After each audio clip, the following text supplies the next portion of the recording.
All right, here at the Stullken home, just wanted to walk through real quick what we're looking at. So we'd be looking at all the trim around the house. So we'd be looking at fascia, soffit, peaks, all the way around the house. You do have some decorative pieces above the windows here and here that we'd be painting. This indoor porch area, so the ceiling and the walls in the porch, the door frame. The door itself is okay. We would not be painting that, but the actual walls we would be. You've got significant peeling in certain areas here, so we need to scrape and prime those. Scrape as well around the door frame.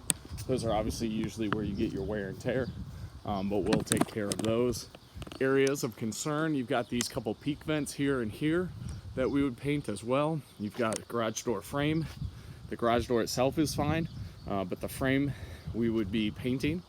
Also want to make sure we reseal anything, so all of these cracks in the wood, we would reseal everything to make sure everything's sealed up and that moisture's not getting in there to cause any future damage.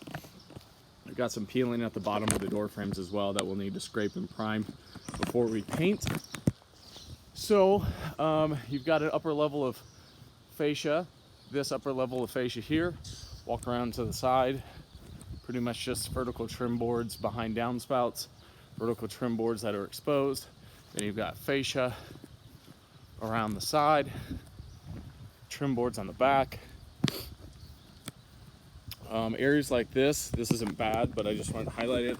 Something that we'll need to make sure we prime and paint the underneath side of this board, because what happens is moisture gets underneath here, and this is actually just like compressed wood. It's not real wood, so if moisture continues to get in there, it'll continue to swell, and then it will be bad. So we'll just need to make sure that we prep that properly before we paint. You will see in various locations algae growth, so I am putting a price to power wash the vinyl siding for you. Completely optional for you, but just wanted to have that in there if that is something you wanted us to take care of.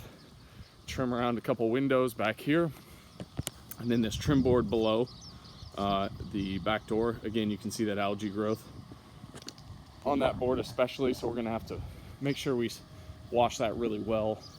Again, various locations you're gonna have that algae growth around the house.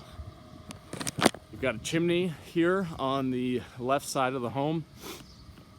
You can see the chimney cap probably also needs to be repainted, so I did include the chimney cap in there for you.